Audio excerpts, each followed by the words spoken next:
Você conhece o Expresso Polar? Filme que pra muitos é um marco na infância, principalmente no Natal, tem todo aquele espírito natalino e tal. Mas você já reparou que ele tem alguns detalhes e alguns erros? Provavelmente não. Tem até referência a uma loja real, que claramente não fica no Brasil. Então bora mergulhar nesse filme e descobrir todos os detalhes, erros e easter eggs. E se o Papai Noel realmente existe, já que a gente tá num clima natalino, quase tá o Natal aí.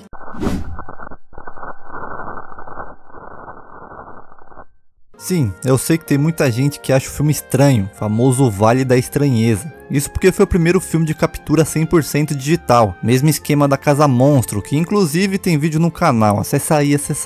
Falando de Casa Monstro, esse filme é dirigido por Robert Zemeckis, que também trabalhou na Casa Monstro. Você já assistiu o filme e ficou em dúvida de onde que ele se passa, ou qual ano também? Aqui em uma cena inicial do filme dá pra ter uma noção de onde possa ser. O moleque aí, que a propósito, ele não tem um nome, mas chamam ele de Herói, então vou chamar ele de Herói também. Mesmo que no livro tenha um aceno que o nome dele seja Chris. Então o moleque pega esse monte de papel e revista de umas gavetas aí, coisas sobre o Natal, e tem esse cartão que fala Helpolshimers. Nome difícil, eu sei, mas esse é o nome de uma loja real em Grand Rapids, lá no Michigan, Estados Unidos, e que fechou lá em 1994. Um pouco mais pra frente no filme, a loja aparece quando eles estão passando de trem. Então, sim, o filme se passa em Grand Rapids, no Michigan, em que também é uma homenagem ao autor do livro, Chris Van Allsburg. A cidade natal, onde ele nasceu, realmente é Grand Rapids, lá no Michigan. E tinha realmente essa loja, ele inclusive ficava brincando lá, na época de Natal. Esse autor do livro também escreveu Jumanji e Zatura, ou Zatura. Agora nesse outro jornal tá escrito ali na placa dos protestantes: diga sim à construção do Lone Pine Mall, uma referência de Volta pro Futuro, já que Robert Zemeckis trabalhou nos dois filmes.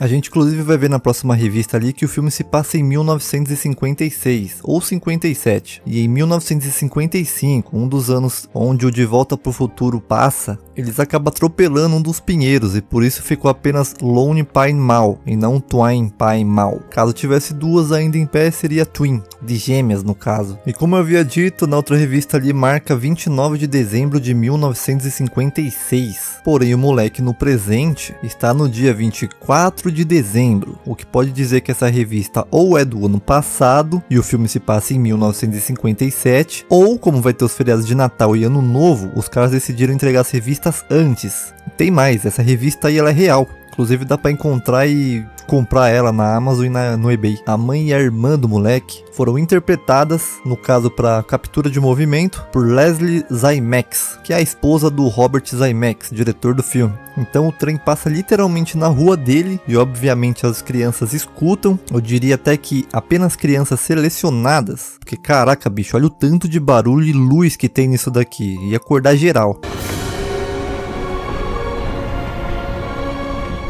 Pode ver que a irmã do moleque mesmo não vai. Então o moleque sai de casa correndo e dá uma deslizada na neve. O filme faz questão de mostrar as pegadas dele. Depois que ele entra no trem, mostra a casa dele ficando pra trás, mas não tem nenhum rastro de pegadas dele, nem quando ele deslizou por ali. Ou seja, um erro do filme. E aí ele se encontra com um monte de criança e... meu Deus do céu, o filme é estranho mesmo. A gente então conhece o garotinho Billy, a casa humilde dele, no endereço Edgebrook Avenue 11344. Esse era o endereço onde ficava a casa do Robert Zemeckis, casa onde ele passou a infância dele. Não sei se a casa dele era realmente assim, mas o endereço era. Bom, o Billy entra aí no trem e aparece esses caras bizarros aí, dando chocolate quente pra criançada. A menininha aí guarda o chocolate quente dela pro Billy poder tomar debaixo da cadeira onde ela tá. Quando ela sai dali pra pegar o chocolate quente, dá pra ver que não tem nada no assento. Mas quando o herói vai passar por ali, magicamente ela esqueceu o bilhete dela. O bilhete começa a voar da mão do moleque e passa um tempo ali voando, até ele voltar realmente pro trem. Esse bilhete voando é uma referência a Forrest Gump, interpretado pelo Tom Hanks, que caso você não tenha reparado, esse cara aí é o próprio Tom Hanks. Aliás, esse aí também, e esse também. Pois é,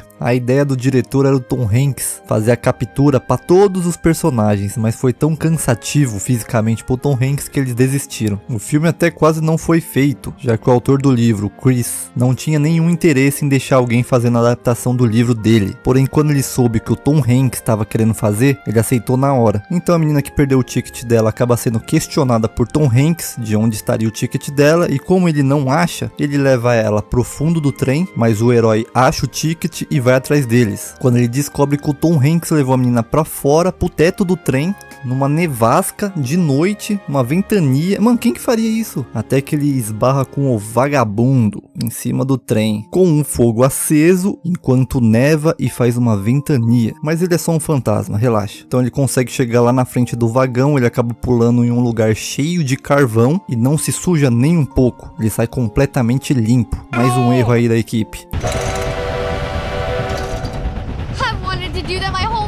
Essa cena é uma referência de Volta pro Futuro 3. Ele acaba descobrindo que a menina estava na frente, dirigindo o trem lá na frente. Agora eu te pergunto, por que o Tom Hanks não levou a menina por dentro do trem pra frente? Por que ele voltou lá pra trás e levou ela por cima? Cara louco. E aí nessa cena a gente consegue ver um capacitor de fluxo. Esse é um objeto para viajar no tempo, criado pelo Dr. Emmett, que é o doutor do De Volta pro Futuro. Seria esse trem então uma máquina do tempo? Lá no começo do filme, pouco antes do trem chegar, a gente consegue ver no relógio que faltam 5 minutos para meia-noite.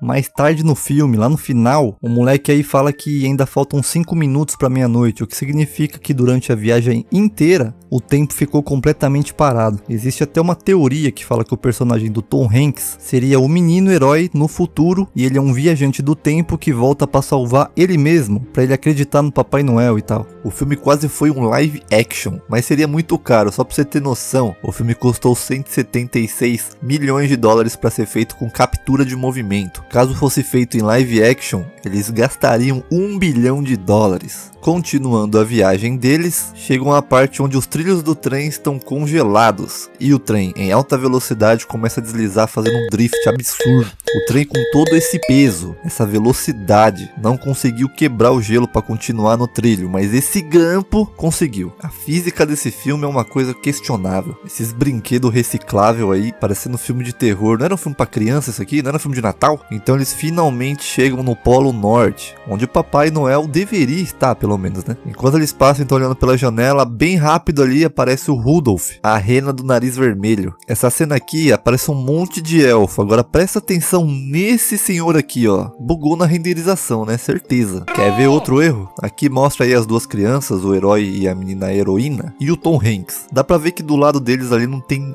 ninguém, não tem nenhuma criança na frente deles. Aí mostra o Billy, né? O Billy tá triste lá no vagão, sozinho. Volta a mostrar eles e tá todo mundo ali. Simplesmente todo mundo teleportou e fez uma fila. Em uma cena deletada, os engenheiros do trem, que é os caras que dirigem lá, pilota o trem, explicam que o vagabundo no topo do trem é um fantasma que foi morto depois de bater no túnel Flat Top. Mais cedo o vagabundo diz também, há apenas 1 polegada de folga entre o teto deste trem e o teto do túnel Flat Top. Obviamente ninguém entendeu quando assistiu o filme porque a cena em questão que explicava isso foi deletada. Então os dois vão lá tentar animar o Billy para ele ir junto e eles acabam se separando de geral. E agora mais um erro de física. O trem bateu. Se o trem bateu nessa velocidade, ele parou, não era para as crianças ser jogadas pro lado onde ele foi batido e não para trás? Mas não, eles caem para trás. Qual que é a lógica da física aqui? Eles tentando encontrar o pessoal acabam encontrando uma sala de controle dos elfos ali. Um dos elfos falam que um garotinho em Nova Jersey chamado Steven tá irritando as irmãs dele. No caso, essa é uma referência ao amigo de Robert Zemeckis. Talvez você também conheça Steven Spielberg. Ele cresceu em Nova Jersey, irritava suas irmãs e olha só o nome, Steven. Eles se enfiam em uma cápsula e vapo.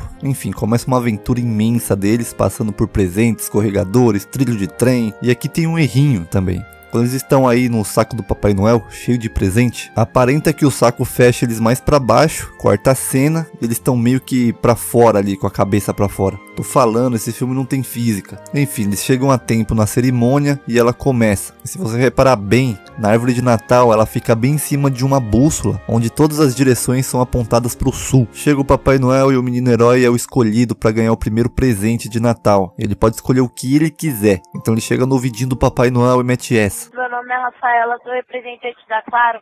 Eu gostaria daqueles sinos de rena. O moleque acaba ganhando e acaba perdendo na mesma hora, mas aí volta pra ele como último presente uma carta no final do filme. Inclusive no final do filme aparece um reflexo do Papai Noel no sino e depois o reflexo do trem. Acaba que o Papai Noel vai lá entregar os presentes e as crianças vão voltando pra casa delas, quando chegam lá tem presente e tudo mais. Esse filme foi inspirado em um sonho do autor do livro quando ele tinha a mesma idade do menino herói do filme, uns 9 ou 10 anos de idade. E agora fica uma dúvida aqui, se você souber me responder, me responda. Seguinte, os pais obviamente não compraram os presentes para as crianças. Eles não acreditam no Papai Noel. Agora fica a dúvida. Se eles não colocaram nenhum presente embaixo da árvore de Natal, quando eles acordam no outro dia e tá lotado de presente lá, o que passa na cabeça deles? Eles ficam felizes, mas tipo assim, se eles não acreditam no Papai Noel, literalmente alguém invadiu a sua casa à noite enquanto vocês dormiam. Como eles conseguem ficar tão de boa? Vocês já se perguntaram isso?